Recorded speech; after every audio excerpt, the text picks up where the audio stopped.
We're looking at the Sefer Ha-Aggadah, page 27, and this is a midrash about Abraham's circumcision, the Brit Milah. So we'll look at the Torah, what the Torah says about the story of the Brit Milah, of the circumcision. Avram is told by Hashem, you should circumcise yourself, and this would be the covenant, Od Berit, Beni u'Benecha, Ben Zaracha Harecha L'Dorotam. That's the covenant between us and for future generations. And Abraham, according to the biblical text, right away, Be'etzem Hayom Hazeh, on that very day, he does the Brit Milah himself with all of the males of his household, and Ishmael, who was at the time 13 years old.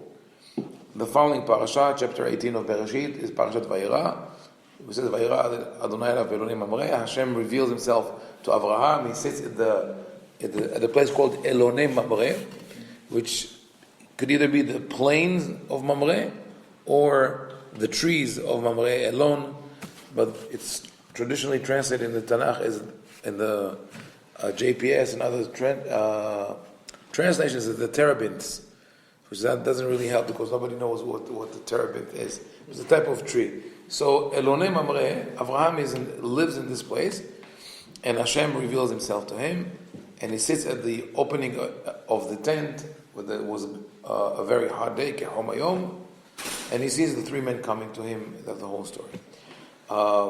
So we don't find in the Torah any indication that Abraham asked questions or had second thoughts about doing or not doing the circumcision, right?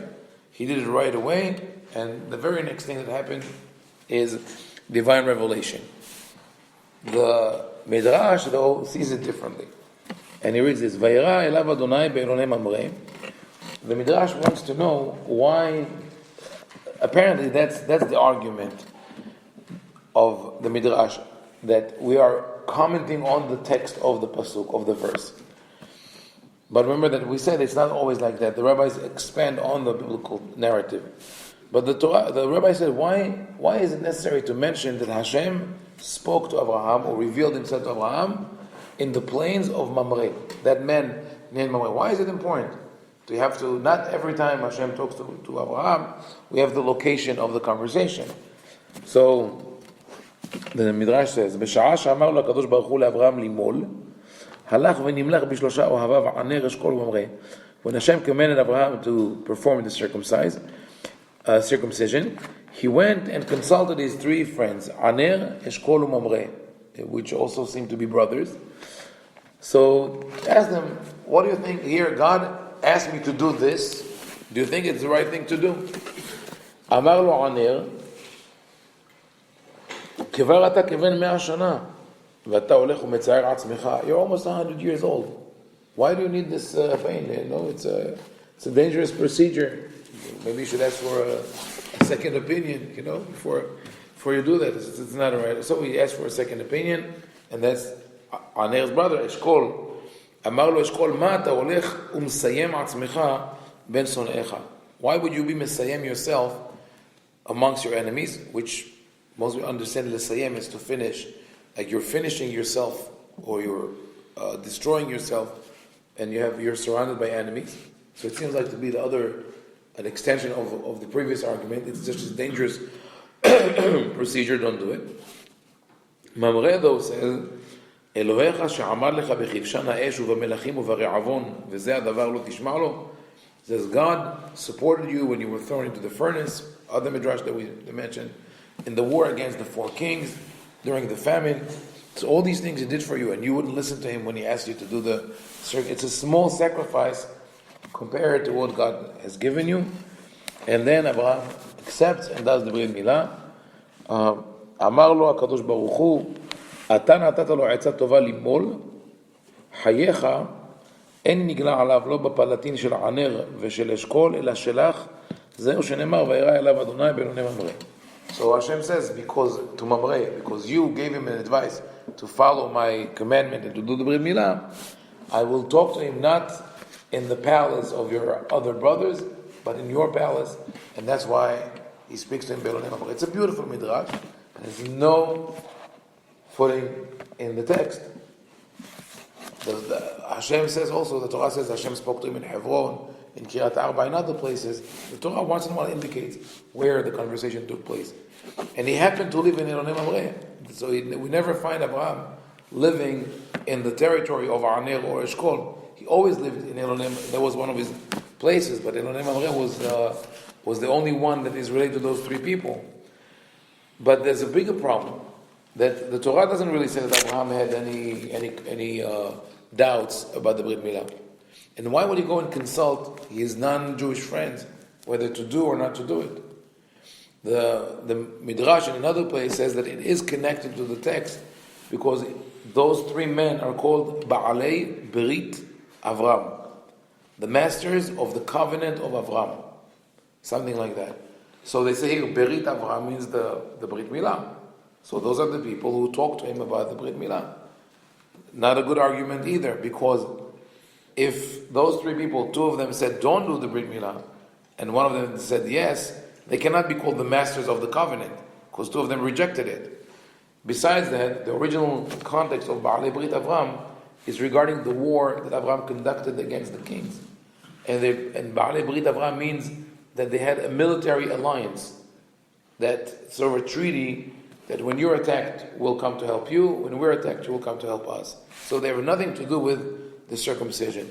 The bigger problem yet, that when you look at the Ha-Aggadah, for example, the binding of Yitzhak, when Abraham is told to bind and sacrifice his son, Yitzhak, he asks no questions. So why would we say, if it was written in the Torah, okay, but it's not written, why would I say that Abraham questions God when he's told to do the circumcision? It casts him in a negative light, as if when I'm told to sacrifice my son, no problem, because it's not my own body. But when it's my own body that I have to mutilate, I have second thoughts. It doesn't sound good. There are other midrashim that say that he did it without hesitation. And there are others who say that not only he went to consult his friends, he argued with God. He tells God, Im haviva brit milah lefanecha, lama lo nitna la'adam harishon. If you like this mitzvah so much, you should have given it to Adam, to the first man created. Meaning, not that you should have commanded him to circumcise, but rather, you should have created him circumcised. Right? This is like he says, this is the natural state of affairs, and it's in your hands. You could have created me differently. Why create me in one way and tell me to cut myself and reshape myself to be something else?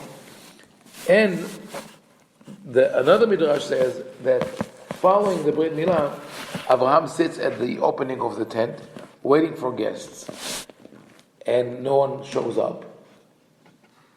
And Abraham says, "This is terrible. It seems like now people don't want to hang out with me. I used to have a lot of guests before. Now nobody comes." So Hashem sends three men to visit him, and he says, "Now don't worry. Now me and my entourage, ani u'pamalia sheli, mevakrim eslecha. We are going to visit you." So if you take the full scope of the midrashim that say that Abraham wasn't in favor of the Brit Milah, we see a very disturbing thing, that he's not happy when he is being told to do it, meaning he argues with God. He goes to consult his friends whether to do it or not, but even after he does it, he says maybe it wasn't a good idea after all. This is very, very strange, right? So this is something that I struggle with in terms of looking at the Midrash. Not with the pasuk, not with the text, but rather the question is, where did the rabbis take it from? What are they talking about? Why are they putting Abraham in this predicament and casting him in a negative light? And the answer is that when we spoke originally of the Midrash, we said that a lot of the Midrash was created after the Greek conquest of Eretz Israel. And a lot of it had to deal with problems of the rabbinical times. We're talking about 2,200 years ago and over. So one of the major problems that people had at the time, since the Greek invasion to Israel, was the question of circumcision. Because until that moment, people could be Jews and blend in society without a problem. Right? Just like today, most Jews who dress in a modern way, but not particularly stand out. If they remove their kippah, if you don't wear a kippah, you could be a Jew at home and a normal person everywhere you go. Nobody knows that you're a Jew. Some people in dangerous countries, now in Europe, a lot of people decide either to go without a kippah or to go with a cap or something else. But they can hide it. But what happened with the Greek culture coming into Eretz Israel, there was a problem. You couldn't hide your Judaism anymore because all young males at a certain point would have to expose themselves. Because part of the culture was the gymnastics and the athletic games, wrestling and other things that people did, which were done in the nude. People did it naked. They anointed themselves with oil, shaved their body, covered themselves with oil, and performed all these athletic activities. So for a Jewish parent who wants to be on one hand observant, but on the other hand he wants his child to be part of the general society, what we call them, they were, on the border of Hellenizers, people who wanted to become fully Greek citizens, and those who were like hanging, they had a big problem. They say, I don't want to mark my son in a way that will cause him problem in the future. This is the problem, by the way, the people who served in armies, not in the Israeli army, but in other armies, even during World War II and other places. And in World War I. The German army. Right. The Jews served in the German army, Austro-Hungarian armies. They had a big problem. And some people decided not to circumcise their children, while other people who were already circumcised and decided that they want to join, to hide the fact that they're circumcised, would pull the foreskin in a way that will cover. It's called moshuch orla. They would cover the brit milah, and then after a while, if people do it for a long time, it really covers it. It's hard to tell whether one is circumcised or not. This is the reality that the rabbis had to deal with. Meaning they have a campaign that they're trying to convince people that it's okay to do it's important to circumcise, right? So how are they going to do that? There are two ways to educate people or to rebuke people. One way is a head-on collision or fire and brimstone. You sinners, how can you even think, how can you consider such a thing? How dare you, etc., etc. The Torah commanded, if you don't do it, you're going to be punished, etc., etc. This is one way. It works for some people, doesn't work for the majority of people. Once, when parents can tell, with their children, when you come with this kind of frontal attack, it sometimes works if the kid knows that the threat is serious, but in most cases, there's like a screen, an iron screen comes down. Shh, I don't hear you. I don't know what you're talking about. You don't even understand me. This is very common. The rabbis dealt with these issues. We have in the Gemara a story of a philosopher, which is a typical name for a Greek person, maybe more knowledgeable or less, who asked one of the rabbis, if your God loves the Brit Milah, why didn't he create you circumcised? The same argument that Abraham uses, right? What is this argument? The Greeks believed in the perfection of the body and believed that to mutilate the body is a sin. It goes against nature. They were so concerned with a perfect body that if a baby was born and it had a certain defect, they would abandon the baby in the field. They wouldn't raise the baby. They wouldn't let it live. It would, of course, die. So the Greeks were very much on the extreme regarding that issue. So the rabbis decided, some of them, that instead of going after people with this kind of vengeance and threats and fire and brimstone, they're going to take a different approach, which is first validate the concerns of the people, which also works in education. If a child has, for example, if a kid has a problem at school, he had a fallout with the teacher. He called out, whatever it is. If you come and tell him, "Oh, when I was your age, I was so orderly, I was so polite, I never had any problem," because okay, you know what? My old man doesn't understand me. We're on different worlds.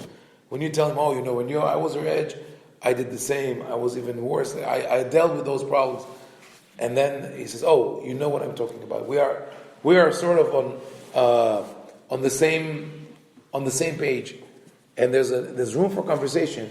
So that's what the rabbis did. They come and tell people, "Oh, you have doubts whether the Brit Milah is good or not? You're not the first ones. You know who had problems with the Brit Milah? Abraham." They tell him, you take the greatest person, the role model of the Jewish people, and you come to the people who refuse to do the circumcision, and you say, he had the same problems as you had.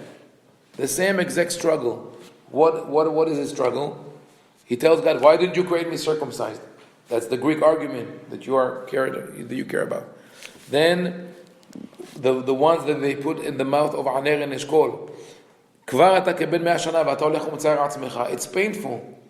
It's cruel. People today still use it. It's harmful for the baby. And then Eshkol says, the word lesayem, the exact translation is not to finish, it's to mark. It's from the word siman. So Eshkol says, why are you marking yourself? You put a mark on your body that says, "I am a Jew." You don't need that. Those are, and Abraham listens to them.